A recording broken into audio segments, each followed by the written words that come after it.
Uh, all right, guys. Well, welcome to the Pump Fake.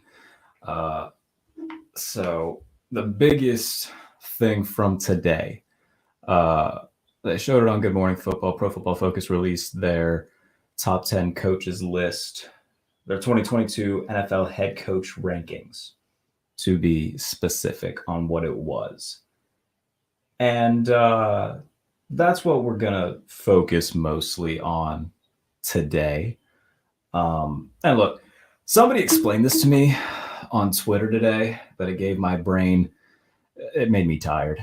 I guess they ran it through one of their weird analytical things. You know, it was based off how aggressive a coach is at what point, how many points, or it's the weird algorithm that basically it tells us that different head coaches are better than others or more, whatever. Regardless, it's wrong. And I said it in the tweet that I said, I'm not gonna crap on anybody's opinion. Everybody has their own thoughts. I get that. However, if you saw the list, and I'm gonna go through it here in a minute. If you saw the list, it's something. It is certainly something. So to go through it, 10 through 6 are Mike McCarthy, Frank Reich, Mike Vrabel, Kyle Shanahan, Matt LaFleur. Not too much wrong with that per se. I wouldn't have McCarthy in there, don't get me wrong, but Vrabel, Reich, Shanahan, LaFleur, that's fine. That's fine. However, 5 through 1, Pete Carroll, Cliff Kingsbury, Andy Reid, John Harbaugh, Bill Belichick. Again, as a whole, there's probably 8 guys that belong on that. You could argue where you want to put them. That's fine, whatever. Major discrepancies here, major omissions on the PFF list. Cliff Kingsbury, I don't think Cliff Kingsbury would put himself number 4. Cliff Kingsbury, what has Cliff Kingsbury done since he took over for Arizona other than get hot at the beginning of consecutive seasons and then crap the bed down the stretch? What has Cliff Kingsbury done? Goodness gracious. Hey, look, Pete Carroll, there's a good chance Pete Carroll's a Hall of Famer one day. I don't think I would not put him in the top 10 at this very moment. And you can argue with that all you want. That's fine. We can all have different opinions. If you would put him in there, that's fine. If I would, he wouldn't be 5. Definitely wouldn't be 5 at this point. You know, from 2013 to 15, 16, whatever. Yeah, he would be in there then. At this point, though, I mean, what has Seattle done of late that garners putting him in the top 5? And now we go into this year with everything going on with them. Obviously, Russell Wilson's no longer there. Name 5 people on the Seahawks defense. Can you? I don't think I can. Sincerely, I genuinely cannot. Bobby Wagner's gone. You know, obviously, the Legion of Boom is far and away gone. I don't think I can name 5 people on the Seahawks defense. I don't know if I can name 3 people on the Seahawks defense. If we're being honest here, I don't know if that is a job that can be done outside of Seattle. If you can, and I see we have a few comments here. Hello, everybody. If you can, go ahead and name me 3 Seahawks defenders. Be my guest. I would love to hear who the second cornerback or third cornerback is for the Seahawks. I can name Jamal Adams. Jamal Adams is there. Was it Carlos Dunlap there for a minute? Or am I thinking of somebody else? I know that one of those Bengals defensive linemen went to Seattle. I'm pretty sure it was Carlos Dunlap. I don't know if he's still there, but I know one of them was there at one point. So God only knows what Seattle's going to be this year. Plus the whole thing with DK Metcalf not being at minicamp. That's attributed to injury and whatnot that he's still rehabbing. So we'll see what comes of that. He's been floating around trade rumors and whatnot, specifically perhaps Green Bay making a move, which would make total sense for them. Maybe Tyler Lockett gets moved. One or both of them. We'll see what comes of that. But yeah, Seattle And again, Pete Carroll definitely had his day. But as of right now, I would not put him in the top 10. I wouldn't. So let me go through this right now because I made my own top 10, which I think people will find to be better. So here's what we're going to do. We'll turn on a little background music, make this look all professional and fun and whatnot. It's going to be great. So here's what we'll do. We'll play this. There we go. There we go. Now it's fun. All right. So what we'll do, we'll just go through. I'll give you a little bit of a show for each guy that I have in my top 10. And then, yeah, we'll just go like that. So number 10, I have Frank Reich at 10. Frank Reich, 37-28 in his coaching career with Indianapolis, only had one losing season. He's dealt with a different week one starter every year that he's been there, and he's kept them very relevant, multiple playoff appearances. We haven't seen a deep playoff run yet from Indianapolis under Frank Reich. We'll see if they can win a playoff game this year. You know, bringing in Matt Ryan, Jonathan Taylor's fantastic. Their defense is quietly very good. So Frank Reich at number 9 for the Indianapolis Colts. Number 9, I think Vrabel's fine at 9. Mike Vrabel, you look at what he's done, 41-24 in 4 seasons, never had a losing season, never less than 9 wins for Mike Vrabel. Trip to the AFC Championship game a few years ago, multiple playoff wins. He's consistent. He gets the best out of his guys. We'll see what this year holds with Ryan Tannehill. Obviously, they drafted Blake Willis in the 3rd round this year. So we'll see what comes of that. But Tennessee, I mean, I think they're going to be in the hunt at the very least. I like Indianapolis better than them this year. But Tennessee, I mean, with Vrabel, they seem to be guaranteed at least to be hanging around until the very end. Number 8, Matt LaFleur, 39-10 since he took over for Mike McCarthy in Green Bay. He has had 13 wins in each of his 3 seasons with the Packers. And everybody wants to make the argument, oh, he's got Aaron Rodgers. He's made Aaron Rodgers better. You look at his numbers pre-LaFleur, like those few seasons before Matt LaFleur got there, and since he's gotten there, Aaron Rodgers' production has skyrocketed. So Matt LaFleur deserves his flowers. He deserves all the credit. Not all. He deserves a lot of credit for how well Green Bay has played. So yeah, give Matt LaFleur his flowers. Give him a lot of credit. 39-10 as a head coach. Multiple deep playoff runs. They just need to get over that San Francisco hump. They need to get to a Super Bowl. Could this year be the year? We'll see. Number 7, Sean McDermott, the Buffalo Bills. McDermott's 49-32 since he took over in Buffalo. He helped make Buffalo relevant. Not just relevant, they are a powerhouse in this league. You can make the argument they're the best team in football right now. In terms of, you know, what they've done this offseason, what their roster is on paper, you can make the argument that the Buffalo Bills are the best team in football. They're my favorite in the NFC.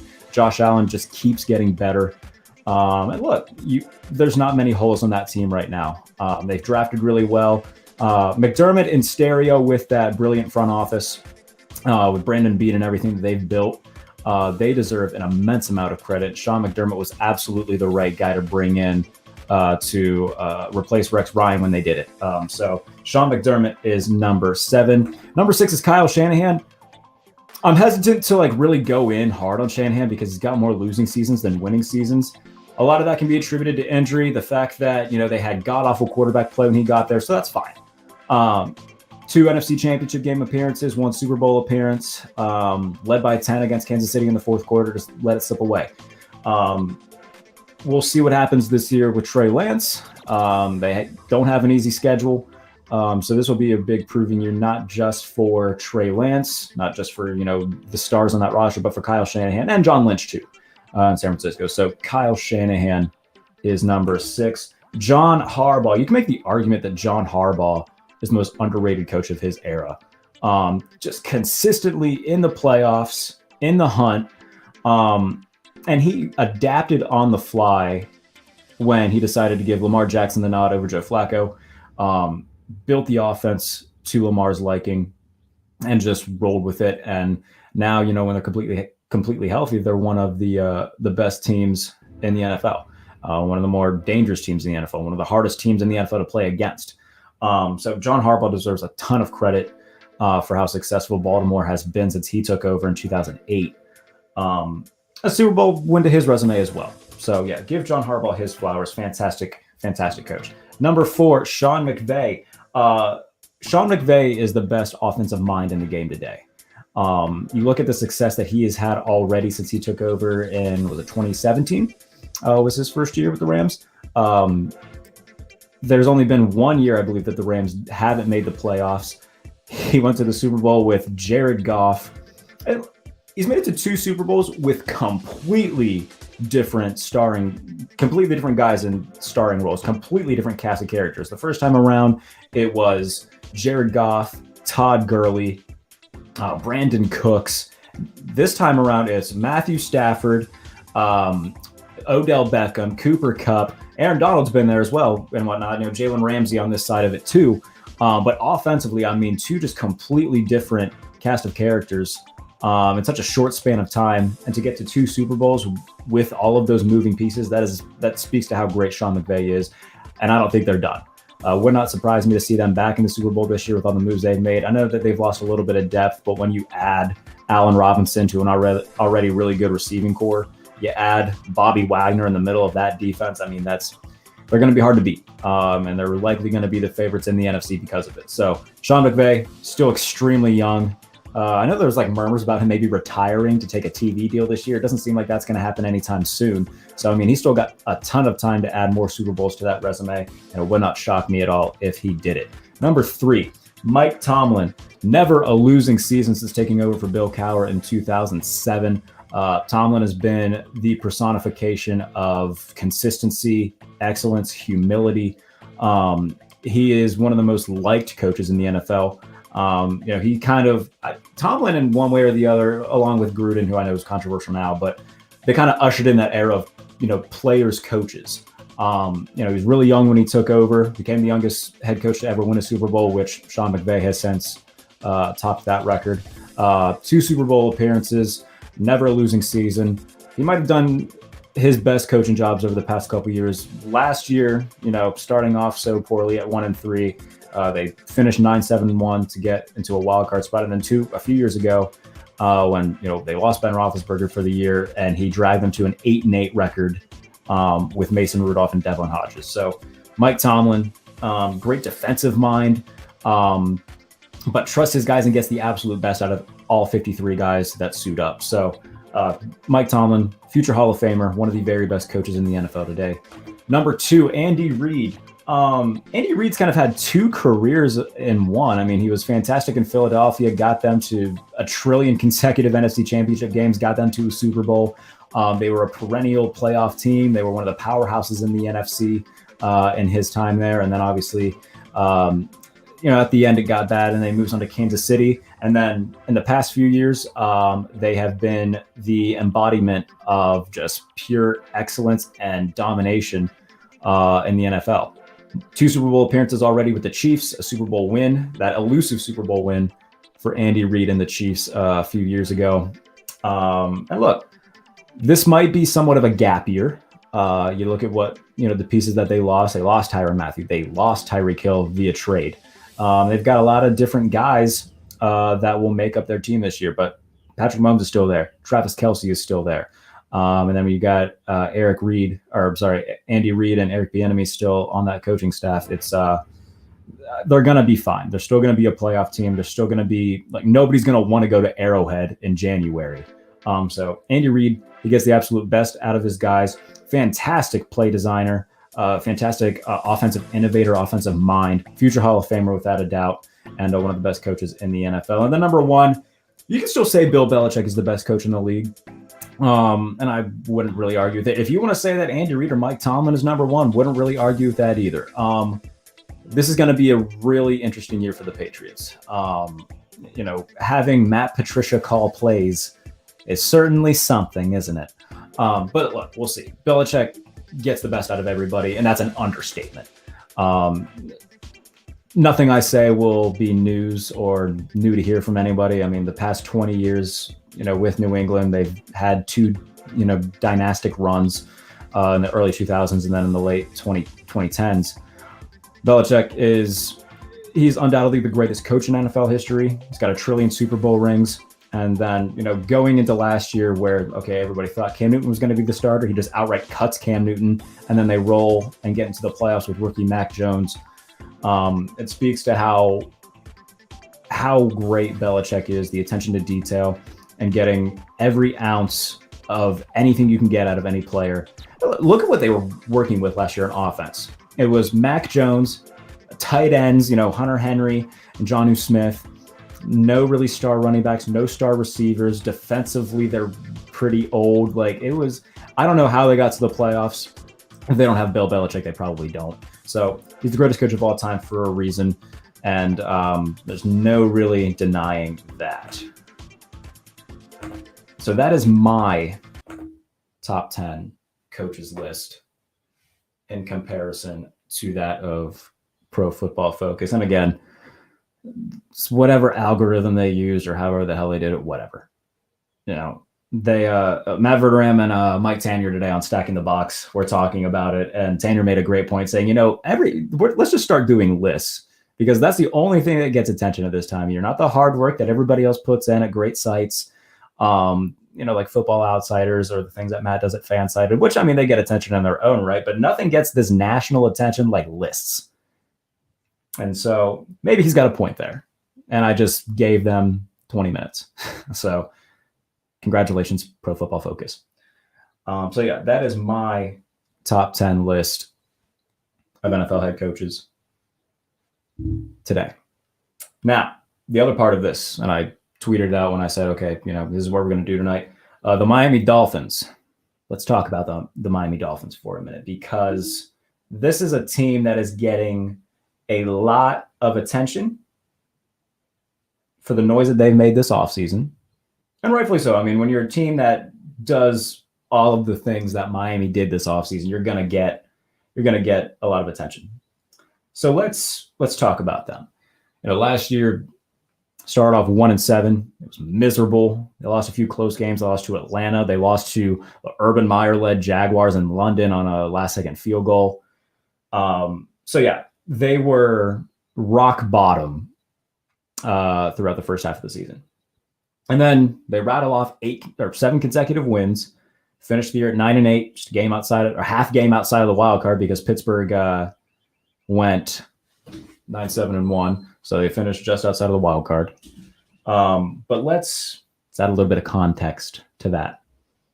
Let's remember who they beat in that stretch. And look, 7 wins consecutively in the NFL. It's hard to do. I get it. No matter who you play, it's not an easy thing to accomplish. However, there are different levels to the impressiveness of it. If you rattle off wins against the Buccaneers, the Chiefs, the Ravens, when they're at full strength, just the powerhouses of the league, then that's one thing. However, the Dolphins were beating the likes of the Ian Book-led Saints, the Texans, Baltimore when they were absolutely mutilated on both sides of the ball. So it's good to add context to these things.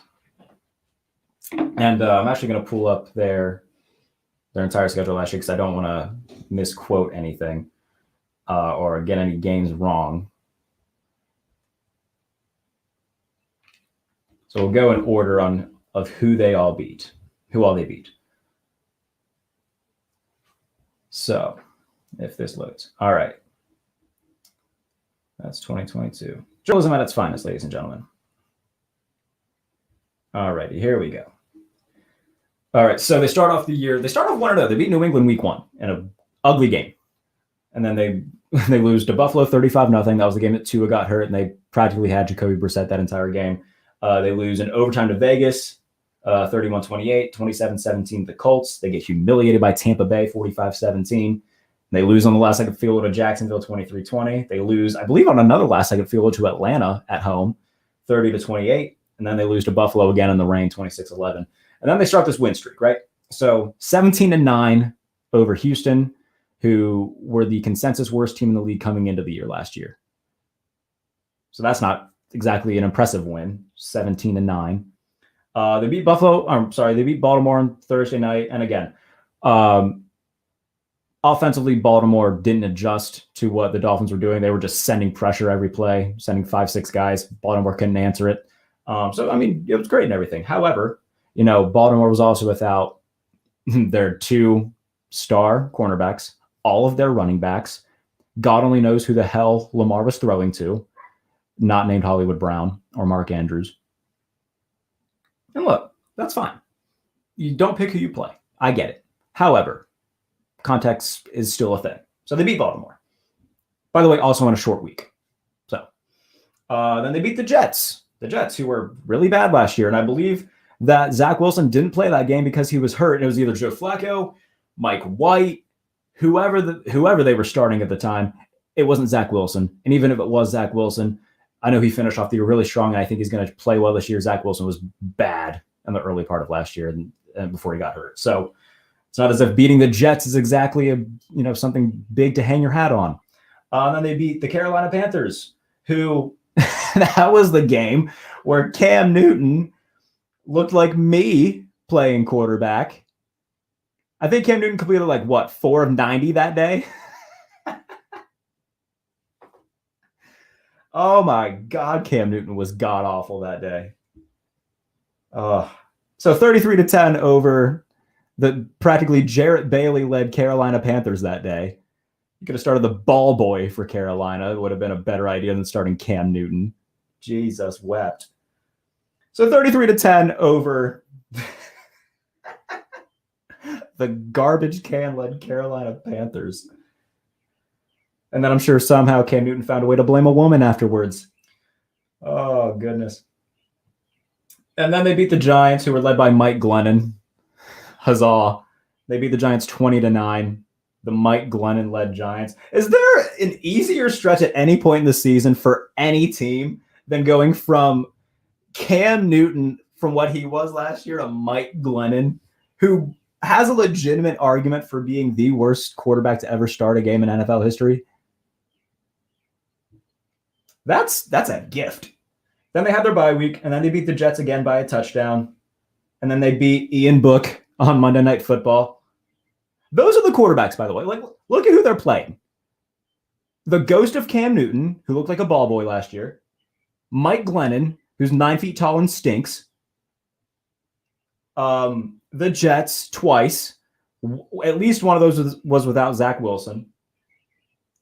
Ian Book, who was, I think the Saints took him in the 4th round out of Notre Dame. And that was his first career start. And then I think on the first drive, he threw a pick 6.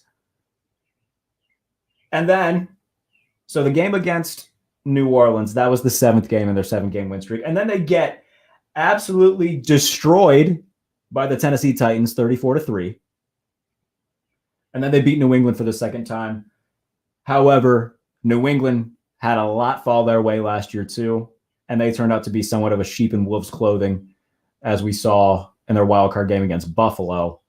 And I think New England's going to take a big step back this year as well. So this is all to say that the Dolphins, yes, they won 7 games. Yes, that's very hard to do in the NFL. However, when it's against Davis Mills, Lamar Jackson throwing to me, whoever in God's name played that wasn't Zach Wilson, whether it was Joe Flacco, Mike White, whoever. I think Josh Johnson was on the roster at one point last year too.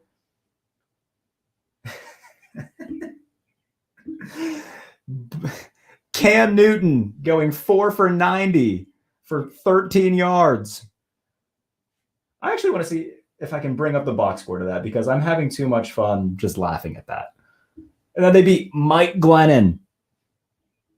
And then they have their bye. Then they beat the Jets again. And then they beat Ian Book. And then they get dismantled by the Titans. And then they beat a New England team who got a little bit of, the luck of the draw in terms of who they played, how their season went out. And then they got dismantled when they finally played Buffalo in a game in Buffalo that wasn't in a wind tunnel. I mean, good Lord. Let's pump the Brit. Now, look, not to mention the fact, this front office, Stephen Ross and everybody, fire Brian Flores after he gets them 2 consecutive winning seasons, something they haven't done since 2002 and 2003. Now they bring in Mike McDaniel, but we don't know how good of a head coach Mike McDaniel is. He was only an offensive coordinator for 1 year and then spent the previous few years as the running game coordinator for the 49ers. You have Jalen Waddle. You bring in Tyreek Hill. That's great. Defensively, they're really solid. A few years ago, they led the league in takeaways. Xavier Howard's really good. Byron Jones is really good. But do I think that who expects them? Who expects Tua to keep up with Justin Herbert, Patrick Mahomes, Derek Carr, Russell Wilson, the entire AC West, not to mention Josh Allen, who they haven't beat Buffalo since 2018. Josh Allen has been their metaphorical father. He has owned Miami since he came into the league. That isn't going to stop this year. The Bills got better, and the Dolphins are, we'll see. I don't think they're beating Buffalo this year. Now, can they beat New England and New York? Yes. Those are 4 winnable games. Do I think they'll win all 4? No. But can they, at minimum, split those? Yes. They can, at minimum, split with the Patriots and the Jets. That is fair. But what happens when defenses just sit on short routes and just say, you are not going to throw it over the middle 5 yards downfield and let Tyreek Hill run for 30. Throw it over the top and beat us. Good luck. Can Tua do it? Because if he can't, then that is going to make the Dolphins so one-dimensional. And their offense is going to be absolutely stagnant. Because if Tua can't throw it over the top consistently, and if they can't open up the offense to be able to incorporate, some of the West Coast stuff, but also have Tua just unload it downfield, teams could just sit on that. It's like, okay, throw it to Tyreek Hill. He's not getting more than 6 yards. That's your passing game. Good luck. We will sit here. We will wait. You will get 4 yards a pass. Eventually, you're going to have to try to go over the top to get a first down. Good luck. Good luck. They're basically banking on Jalen Waddle and Tyreek Hill being the yards after catch kings, which, by the way, it's not a horrible bet to make. Both of them are really fast. Obviously, Tyreek Hill's the fastest guy in the league. Jalen Waddle proved to be really good. But if teams just start saying, look, you're not going to throw it underneath. You're not doing it. We're taking this away. And if you do, it's not going to be for a lot of yards. You got to go over the top. That's not as if they got an elite running back. They've got Waddle, Hill, Mike Gesicki's a nice tight end, and their offensive line is still very suspect. What about that says, yes, playoff team? Not to mention the fact that their front office is a dumpster fire who got rid of a coach who did something that hasn't been done in the franchise for 20 years. Great job, guys. Fantastic. And plus, they spent all of last season making it pretty known that they wanted Deshaun Watson instead of Tua. That was a whole thing. You remember? A whole thing. Where every other day, something new came out. Like, all right, they want to trade Tua for a bag of Doritos. They just don't want them. They just want to get them out. And it doesn't help when Justin Herbert is already in the elite quarterback conversation. He's not in the conversation. Justin Herbert is a star. He is fantastic. And Joe Burrow just went to a Super Bowl. He looks like the odd man out among those 3 guys. Those are the big 3 of the 2020 quarterback class. And he is absolutely easily the worst. So far. I don't think he's going to be Herbert. I don't think he's going to be Burrow. I don't think he's going to be Mahomes, Josh Allen. I don't think he's going to be any of those guys. I think we've kind of seen what Tua is. He's slightly more athletic Jimmy Garoppolo. And look, can you win games with that? Yeah, they're 13-8 with him under center. You can win games with Tua. But how far can you go? Because let's look at this year's schedule for them, because it's not a cakewalk. I promise you that. The schedule for the Dolphins this year, first of all, they open with a brutal stretch and they close with an even more brutal stretch. The middle of their schedule is doable, but on both ends, horrible. So they'll start at home against New England again, double game. Then they go to Baltimore, home for Buffalo, at Cincinnati, at the Jets versus Minnesota. Again, the most winnable games there are New England and the Jets, but even then the Jets are better. Minnesota's going to be fighting for a division title. They got better. Their offense is ungodly good. They just added Zadarius Smith to come off the edge with Danielle Hunter. So they're going to be better. There's one, at maximum, there's 2 wins that I see in the first 6 games for them. And then this is where the middle part of their schedule gets better. They host Pittsburgh, which is a winnable game for them. At Detroit is winnable. At Chicago, both of those are winnable. Cleveland, I mean, again, we don't know what's going to happen with Deshaun Watson, but the more stuff that comes out, I mean, it looks as if the league is going to have to do something, and he might not play this season. So if Deshaun Watson isn't there, then that's a pretty winnable game for the Browns, or for the Dolphins. Then they have their bye week, and then they play Houston week 12. So that 5-game stretch, if they can rattle off 4, go 4-1 in that stretch, which, I mean, I think Pittsburgh will be good. I don't know if they'll beat Pittsburgh. But they can beat Detroit, even though Detroit will be better. I think they should beat Chicago. Chicago's going to be vying for the number 1 overall pick. If Deshaun Watson isn't there, they can beat Cleveland. They can beat Houston. So that's 3-4 wins. But weeks 13 to 18 for the Dolphins. At San Francisco, at the Chargers, at Buffalo from weeks 13 to 15. Who the hell did they piss off? And then they host the Packers, go to New England, close with the Jets. Weeks 13 to 18, I see maybe 2 wins. And again, that's New England and the Jets. I don't think they're going to beat the 49ers. They're not beating the Chargers. They're not beating Buffalo. They are not beating Green Bay. And again, they might beat New England. They might beat the Jets. I see maximum 7 wins for the Dolphins this year. Maximum. I do not think that... You look at how deep the AFC is right now. The AFC West is going to be... One of them is going to get poached off just from playing in the division. If the Raiders played in any other division that's a playoff team, I think they're going to be the odd man out. But any other division that's a playoff team. So they're good. But the other 3... Chiefs are going to be a playoff team. Denver's going to be a playoff team. Chargers are going to be a playoff team. AFC North... Baltimore's going to be better. Cincinnati's still good. I think Pittsburgh's still going to fight for a wild card spot. Cleveland, ginormous wild card. We'll see what happens with Deshaun Watson. Even then, they still got a good roster that they could still be competitive. I don't think they'll be a playoff team, but they can still be competitive with whomever they would, if Baker Mayfield plays again, or if they trade for a guy. And then AFC South, it'll be, Indianapolis and Tennessee. But even then, right there, that's, the entire AFC West, basically all the AFC North. Right there, that's 8. I don't think they're better than any teams in those divisions. They're not better than Indy or Tennessee, so that's 10. They're at best, they're the 11th best team in their own conference right now. So, yes, Tyreek Hill is there. Great. We've seen over the years that having a star receiver doesn't make you an elite team. Ask Julio Jones. Ask Larry Fitzgerald. Ask those 2 guys what it means to be an elite receiver. How much that helped them win games. Sure as hell didn't. Julio Jones and Larry Fitzgerald had plenty of god-awful years. Or on god-awful teams. Not themselves. They were always fantastic. But they were on plenty of horrible teams. Plenty of horrible teams. This is all going to come down to, can Tua develop a consistency of throwing the ball down the field? And if he can, look, they could probably win 9 games, 10 games, maximum 10 games, and maybe be in the wild card hunt. It's going to depend on him.